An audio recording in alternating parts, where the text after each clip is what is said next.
The site of Mendik Tepe was discovered by Fatma Shaheen in a survey that she did in this area of the Taş Tepeler project about 4 or 5 years ago. She did it over 2 years. We came to the site first in September 2023 and did some initial prospection of the site.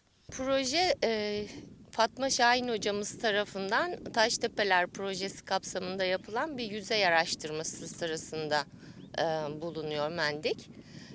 Ve 2023 yılında burada ilk hocamız gelip bir yüzey araştırmasıyla başlıyor çalışmalara.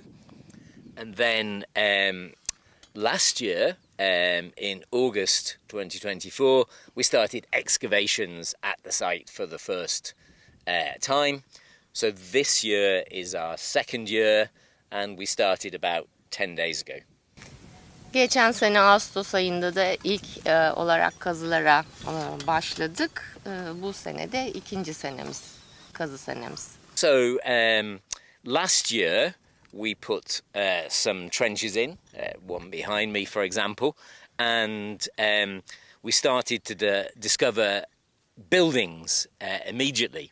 And we noticed these buildings were of different sizes. There were some quite small ones, about 3 meters diameter, some slightly bigger ones, 4 or 5, and then some much bigger ones.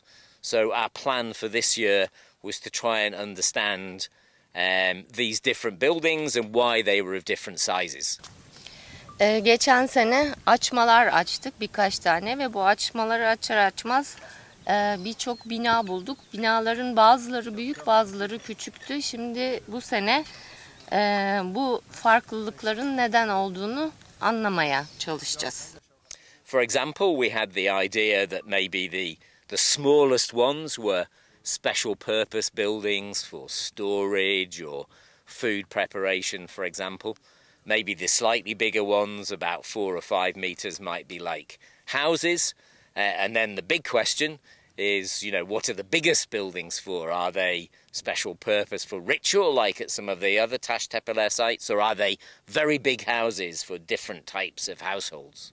Şimdi bu küçük yapılar acaba özel işler için ayrılmış, depolama gibi ya da yemek hazırlama gibi işler için ayrılmış binalar olabilir mi?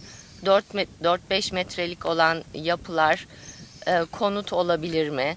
Özellikle de daha büyük olanlara acaba daha büyük konut yapıları mıydı yoksa Taş Tepeler'de olduğu gibi ritüellerin düzenlendiği özel yapılar mıydı?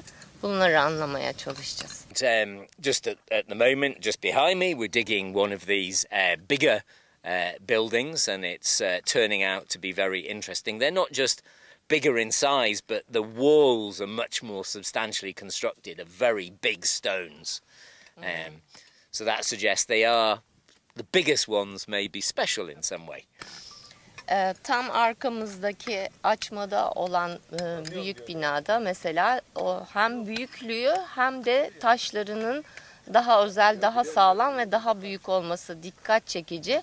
Dolayısıyla bunun Taş Tepeler'deki ritüellerin düzenlendiği özel yapılara benzer bir yapı olma ihtimali var. So we're doing both. We're interested in the history of the Taş Tepeler sites. One of the exciting things about Mendik Tepe, it seems to be right at the beginning of the Neolithic and the beginning of the Taş Tepeler phenomenon. So we hope to learn more about the Taş Tepeler phenomenon. But also the evidence is very important for understanding the development of the Neolithic in general. Mendik Tepe seems to be at the very beginning of the Neolithic, when people are making the transition to sedentary life and perhaps not long after the beginnings of plant cultivation. So we're interested in those even bigger questions of how and why people gave up mobile foraging and settled down and started to cultivate plants. Burası Göbeklitepe, Karahantepe gibi Taş Tepeler Projesi'nde olan diğer yerleşmelerle ilişkili ama onlardan biraz daha eski bir yerleşme olma ihtimali var. Neolitik dönemin en başlarına tarihlendiğini düşünüyoruz. Ama bir anlamda da hem Taş Tepeler Projesi'nin gelişimini görmek açısından bakarken bir anlamda da Neolitik dönemin nasıl başladığını, nasıl geliştiğini anlamaya çalışıyoruz. İnsanların yerleşik yaşama geçmesiyle ilgili bilgileri değerlendirmeye çalışacağız. There's another site that Fatma Shaheen is excavating 5 kilometers away, called Çakmak Tepe, and it's probably about the same period as that. These two sites together seem earlier than at least most of what's been excavated at Göbekli and Karahan and Sayburç. So it's earlier than those bigger sites. Fatma Şahin hocamızın kazdığı Çakmaktepe projesi var Taş Tepeler'de. 5 kilometre kadar uzakta buradan. Bu iki proje, bu iki yerleşmenin tarihleri biraz benzer gibi gözüküyor ve diğer Taştepeler yerleşmelerinden biraz daha eskiymiş gibi görünüyorlar.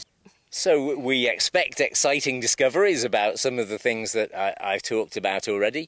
I think one of the interesting things we're starting to see already is that this site isn't exactly the same as the sort of things we get at Göbekli or Karahan. For example, here we seem, Göbekli and Karahan is famous for the pillars in the buildings with their carvings of animals and humans, mainly animals.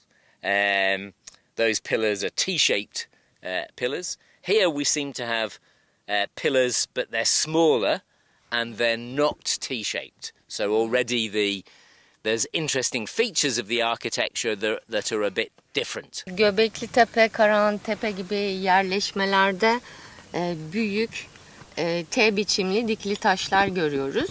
Burada mesela T biçimli değil ama dikili taşlar buluyoruz. Bu da değişik bir özellik getiriyor bu yerleşme için.